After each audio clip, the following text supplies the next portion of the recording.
بسم الله الرحمن الرحيم الحمد لله وحده والصلاة والسلام على من لا نبي بعده. Dear respected brothers and sisters, Assalamu alaikum wa rahmatullahi wa barakatuh. Welcome to MiddlePath Online. It's a dedicated Q&A platform where you ask questions and we get it answered according to the Quran and Sunnah by our resident scholars. Details are all at the bottom of the screen. So if you'd like to email us, middlepathodline@hotmail.com, or you can directly drop us a message on Facebook and YouTube channel. And the details are all at the bottom of the screen. Joining me again, our beloved Imam Khidir Hussain. Assalamu alaikum. Wa alaikum salam wa rahmatullahi wa barakatuh. Jazakallah khair. Now, let's move on from our previous topic. It will be a further discussion. I thought we will have a dedicated section for our beloved sisters, or in fact, women folks. So we'll be fasting for women, obligation and exception, which is our episode 9. So if I can start just to recap, we know we have touched about obligation and exception in the previous episode, but this episode, just a little bit in detail, what are the additional conditions that are required for a woman in order for them for the fast to become obligatory? Bismillah walhamdulillah wassalatu wassalamu ala rasulillah. There are obligations that are relevant to both men and women. There are those obligations that are specifically only for women as well. So we have to understand there are two categories here, men and women, and the rules might change according to the group or the type of people. When it comes to our sisters, mothers, the females, the rule is generally that the obligation is upon them if they are physically well. When I say physically well, I'm talking about they are free from experiencing their monthly menstrual cycle. So if they're not on their monthly menstrual cycle, or they're not experiencing their postnatal bleeding, then there is no exception for them. They must fast in the month of Ramadan if they are physically able and if they're not ill. And if they haven't aged, so then they must fast. It's an obligation upon them. Obligation upon men, as we mentioned in our previous episodes, is that if they're physically able and if they're not ill and if they haven't reached an age where they're very weak and vulnerable, then it's an obligation upon them as well. Okay, just for the purpose of our viewers, thank you very much for clarifying it, even though the next question we have slightly touched on the previous episode, but just if you can recap it. Women going through postnatal bleeding, is it prohibited or optional for them to fast? So during the postnatal bleeding, it's an obligation to abstain from fasting. Just the way it's an obligation for a woman to abstain from fasting while she experiences her menstrual cycle.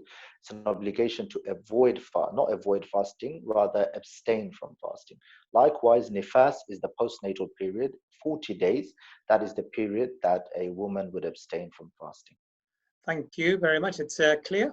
The next question is, for example, if a woman falls pregnant straight after one after another, say for example 3 consecutive or 2 consecutive Ramadans, what is the ruling?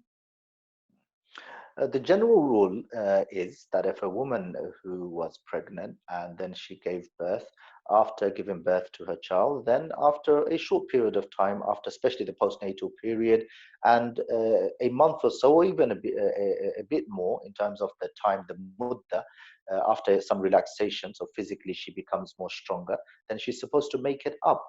And if she falls pregnant again, then in that case, of course, the more that she's missing, the more that it's building up. So she will have to make up more at the end. So once she's free from pregnancy, and she might have been pregnant consecutively twice, after giving birth, she became pregnant again, then in that case, she will make it up once she is in sound health again. Just one point to mention here is that the early stage of pregnancy, especially the very early stage, the first weeks, if it happens to be in Ramadan, then the scholars, they say that you have the option to fast because you're physically still able, because the pregnancy is a process.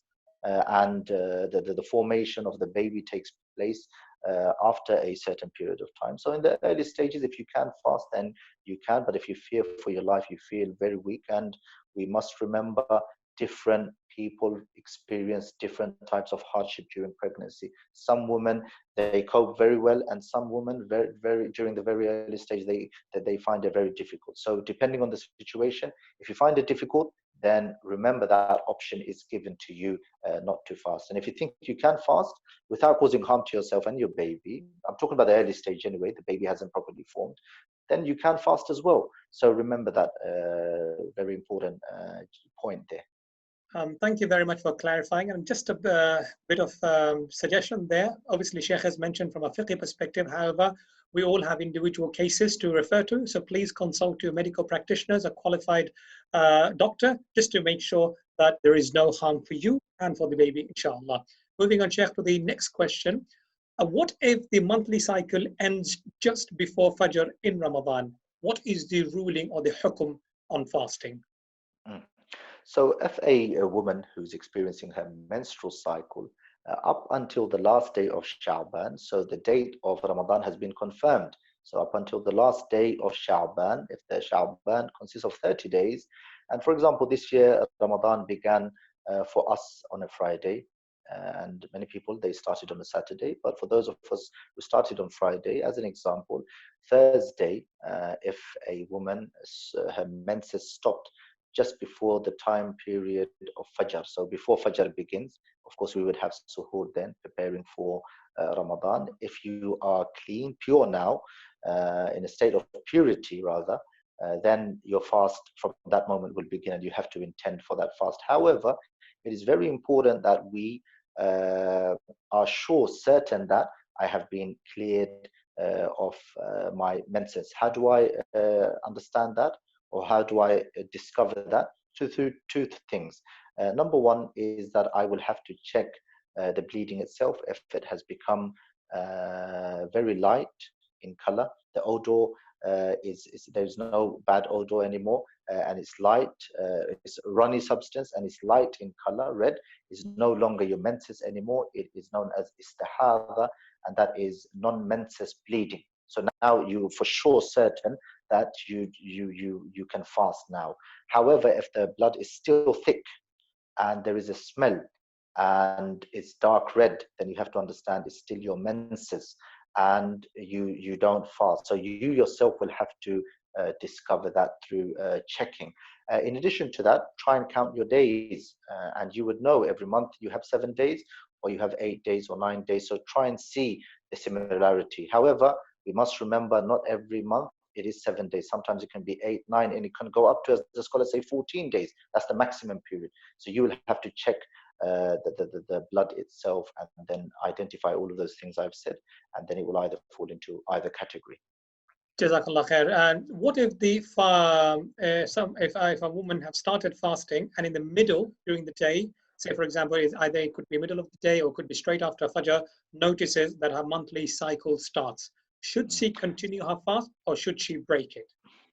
So if a woman started off the day fasting, so there was no bleeding whatsoever, but all of a sudden, as an example, Salatul Asr, not very far from sunset, she experiences bleeding, then from that moment on, she will be allowed to consume food and drink. So that fasting won't be accepted from her, and that fasting won't be counted because her bleeding stopped. However, the question here is, and often sisters ask this question, will I be rewarded? Absolutely, you will be rewarded. Don't think you'll be deprived of the reward. You intended to fast, but there's an obstacle in place beyond your control. Min ghayri qasdin, as the ulama they said, you're not the one who's bleeding intentionally.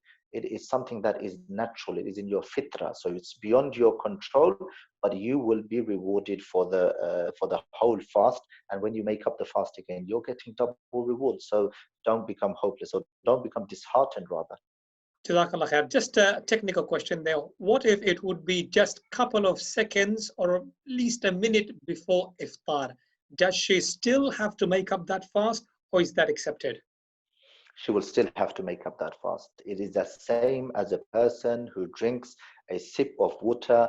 If iftar time is at 8:25, if the person drinks at 8:20, their fast will be invalid. Likewise, if a sister starts bleeding, and of course, naturally, the sisters can feel the blood from that particular area, the private area, and then she will look for those things that I've said to identify those. If all of those are present, then in that case, she will have to break that fast and consider that fast to be something that she can't count, rather the one that she hasn't fasted. But she will be rewarded, inshallah.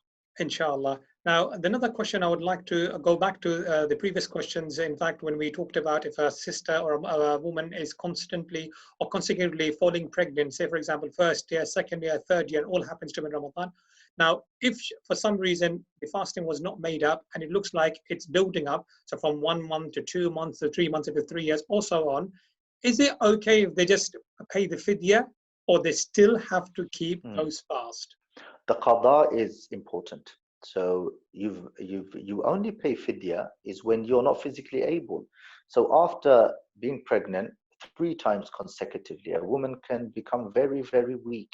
And if it becomes very difficult for her to fast, then in that case, she can pay fidya. If it seems that this weakness has become long term due to the consecutive pregnancy, then in that case, she can give fidya. However, if one is physically able to make up the fast, if they can do the qada, then in that case, it won't be permissible to give the fidya. So we have to understand qada is a separate action. Fidya, expiation, is a separate action.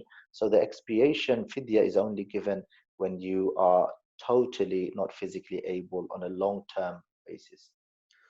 Thank you very much. And just for those who are watching, we'll be having a separate episode on qada, fidya, kafara, all of that separately so that these terms can be understood. And obviously, it's a general guideline that the Sheikh has mentioned for individual circumstances. Please get in touch with a qualified scholar one-to-one if need be so that they can tailor the answer according to your need.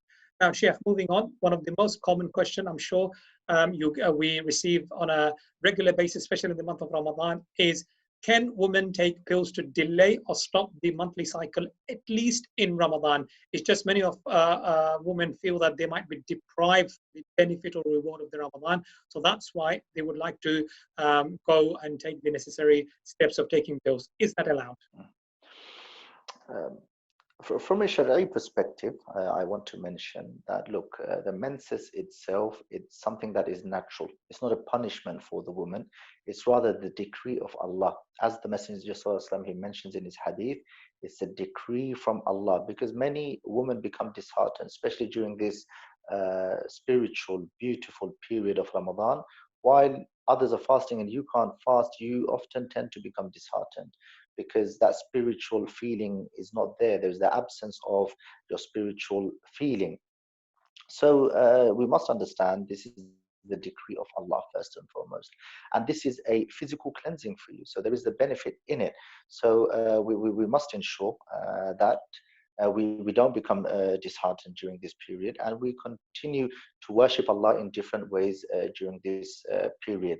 And I was just going to touch upon a point, but I totally forgot. Maybe if you can bring that in later on, inshallah.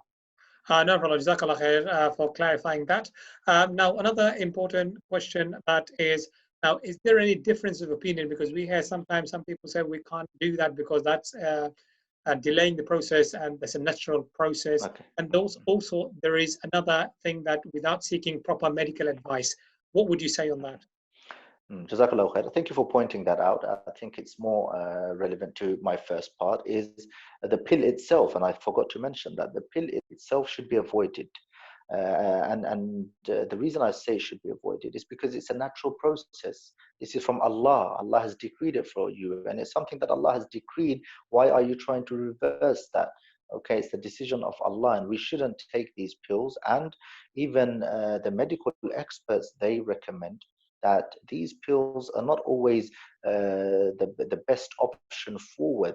As much as I've done research, these pills and having all of these blockage in place can cause harm later on. And there is examples and scenarios, case studies where harm has been caused. So it's better to stick to that which is natural, unless it's a woman who doesn't want to become pregnant anymore because she's weak. Physically, she can't. If she becomes pregnant and gives birth, she will cause harm to herself.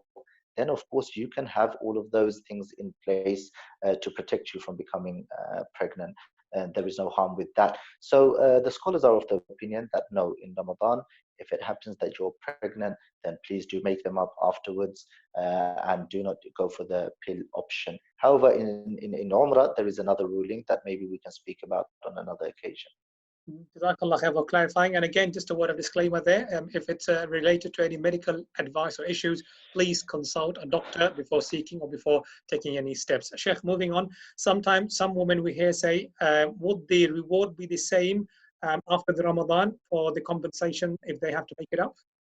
Absolutely, absolutely. And I will bring forward to you the statement of Rasul, where he says, and this is good news for those who are not well at this moment, experiencing their menses or their postnatal bleeding. Rasul says, إِذَا مَرِضَ الْعَبْدُ أَوْ سَافَرَ, when the slave of Allah, he or she experiences illness and they are traveling, and the normal ibadat, the forms of worship that they normally indulge in or they do, they're not able to do that because of those two reasons.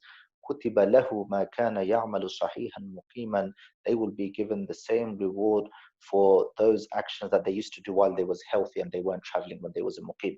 So good news for us. If you are experiencing your menses or your postnatal bleeding, or you're very weak and ill and you can't fast, if you have a habit of fasting and you're doing all those things, you will be rewarded for it, and you will be given the exact same reward as the hadith of Rasulullah mentions. Jazakallah khair for clarifying that, and how beautiful our deen is, alhamdulillah. Moving on, are breastfeeding women or nursing women exempted from keeping fast? So the breastfeeding woman, she's exempt as well. Shari'i term, she's known as murdi'a, the one who is breastfeeding, she is exempt from fasting. However, if she wants to fast, she has an option. It is not prohibited upon her to fast. Why? Because she is not on her menses or postnatal bleeding. Those who are on menses and postnatal bleeding, it's impermissible for them to fast. The one who is pregnant, the one who is breastfeeding, she has an option. And as I said, if she feels weak, our advice will be, do not fast, okay? Make your fast after Ramadan and you'll be given the same reward. But if you feel you can during the early stage, no problem, inshallah. Jazakallah khair, Sheikh. Our time is coming up. Last question. I have many more questions to ask, but our time is very limited. Finally, when women, due to valid reason, if they're not fasting due to the reason that you have mentioned, living in a Western society, the culture is different, the food places are open, eating in public, especially in a Muslim-dominated area, especially while identifying themselves as Muslim, what would your advice be?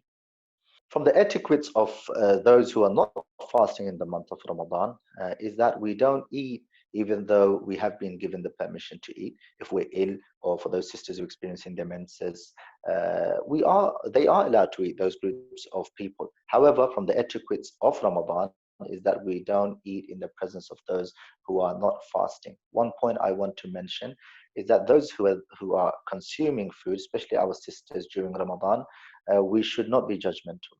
If someone's eating in my presence, look, it's not haram for them to eat in front of me. They have been given the permission to consume food and eat drink. It's just not good manners to eat in front of someone who is fasting, because fasting itself is abstaining from food and drink. And when you eat in front of someone else, that urge will arise for them to eat as well. So from good etiquettes, just avoid eating in front of others. But if it happens to be that you consume food and drink in front of others, remember, it's not impermissible. You have been given the option to do so. It's halal for you now to eat and drink in front of other people. Wallahu a'lam. Jazakallah khair. Just there was a technical glitch, if you can clarify. Is it in the presence of people who are fasting, or in the presence of people who are not fasting to eat? In the presence of people who are not fasting, as well as those who are fasting. Why? The reason is the concept of Ramadan is abstaining from food. So the less food we see is better for each one of us. Jazakallah khair. And that's all what we have time for. There's many more questions I would like to ask, but due to the limitation of time, we couldn't. But if you have got any question, and if you'd like to get it addressed, then please feel free to email us at middlepathonline@hotmail.com, or drop us a direct message on Facebook page and YouTube channel. And don't forget to like, share, subscribe, and comment on our Facebook page as well as our YouTube channel. And in fact, we're also on Instagram page. Got for the details at the bottom or the below of the video. That's all from us for today. Subhanakallah wa bihamdik. Ashhadu an la ilaha illa ant. أستغفرك ونتوب إليك. السلام عليكم ورحمة الله وبركاته.